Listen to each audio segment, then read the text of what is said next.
As a science fiction anthology series, shot on 2 continents, with different writers, directors and actors each week, Electric Dreams might sound like a tough pitch for television were it not for the fact that they are based on the works of one of the genre's great masters, Philip K. Dick.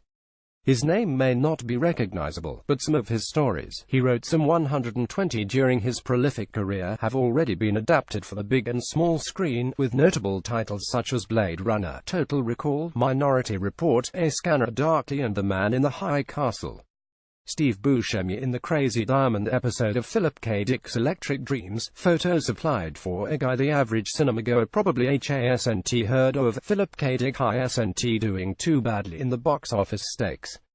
It's an interesting question why so much of his material has been successfully adapted into sort of iconic pieces of cinema. Electric Dreams producer Michael Dinner says, "There is an external quality to a lot of his writing. It always kind of plays a little bit like a movie in your head, at least I find as I read it." Timothy Spall in the Commuter episode.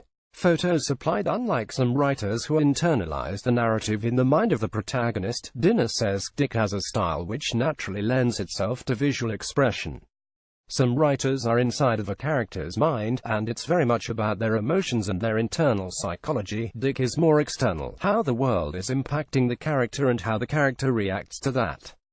Development on the new series, fully titled Philip K. Dick's Electric Dreams, began almost 6 years ago, when Dick's estate, Electric Shepherd, approached Dinner with a view to developing a project. They said, "Why don't you read the stories and pick one?" And I called them up and said, "How about all of them?" Dinner says.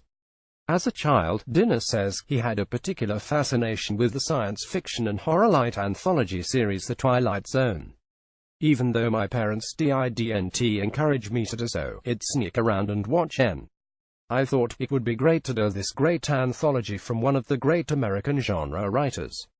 Philip K. Dick's Electric Dreams. Impossible Planet. Photos supplied from their Dinner connected with Ron Moore, as both had a relationship with the Sony studio, where Moore was producing Outlander.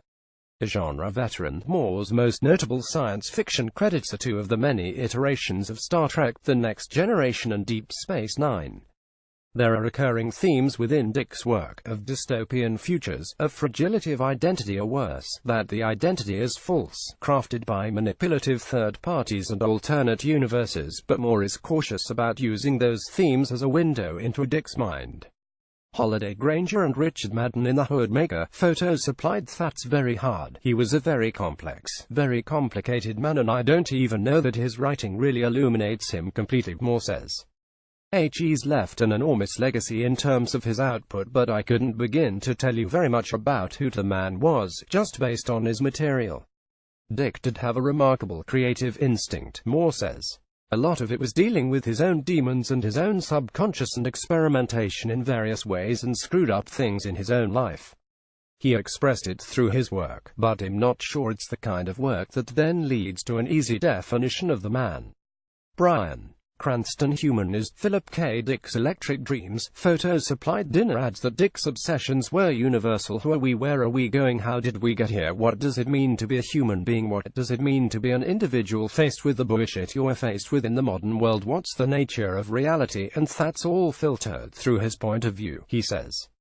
The biggest challenge of the series is that, as each episode restarts with a new setting, characters and narrative, each of the 10 episodes effectively becomes a 60-minute movie. And they come with a stunning pedigree of cast, including Bryan Cranston, who also co-produces, Anna Paquin, Terrence Howard, Steve Buscemi and Greg Kinnear. Some take place today, some 30 years into the future, and one takes place 1,000 years in the future on a spaceship, Dinner says. It presented a lot of challenges because we're starting from scratch with everyone. That's also part of the fun of it. The series was also filmed on 2 continents, in Britain and the US. We made it complicated that way, and I don't know that we'd ever do that again, Dinner says. 2 film cultures, different points of view, taking this material, filtering it through different directors' and writers' eyes. It's all been both difficult and really, really great. Dinner says the unusual broadcasting environment for the series, Britain's Channel 4, the US streaming service Amazon and the Australian streaming service Stan, means the locks are taken off for the series, effectively giving it a kind of freedom of narrative that is harder to find in the traditional broadcast arena. Especially with American network television, there was a certain rigidity about it, and there's so many opportunities now in cable and streaming that the storytelling is different, Dinner says. You can be more novelistic in approach. The audience, they can sit down and watch over a weekend. They can watch a season of a show, or they can watch over months when they want to. The audience is sophisticated. Dick's literary works, with their often dystopian view of the future of humanity, are in some respects naturally antithetic to the more optimistic world of Gene Roddenberry's Star Trek, where Moore worked for many years, though even Star Trek dabbles with darkness, notably in its mirror universe stories and in Deep Space Nine's Federation 8 war narrative. The audience's appetite for light and dark is to some extent informed by their sense of the world in which they live, and Moore believes it is our natural instinct to look to a place contradictory to our own. I think that wherever you are, your fantasies and your entertainment tends to be about where you're not, Moore says. The original Star Trek series, he notes, was born in the mid-1960s, a time of intense social conflict. The Vietnam War is at its height, the civil rights movement is on the march, and society is tearing itself apart in a lot of ways, Moore says. What Roddenberry did was say, you know what, it's all going to be okay, we're going to survive, we're going to conquer war and poverty. The future is bright. In the 1980s, in stark contrast, during the U.S. Reagan administration, when the country was in a more optimistic mood, Moore says, the audience's appetite turned to movies like Rambo and Blade Runner. At such times we sort of have the luxury of thinking those darker thoughts, he says. And 2017, I don't know where the hell we are, Moore says. I'm not sure if this is a good time or a bad time, he adds. It's a deeply confusing time, so I don't know what we're looking for in entertainment. A fracturing of the landscape sort of lends itself towards you, as an individual, now finding what's entertainment for you, whereas the medium used to be much more mass marketing. What Philip K. Dick's Electric Dream from Stan.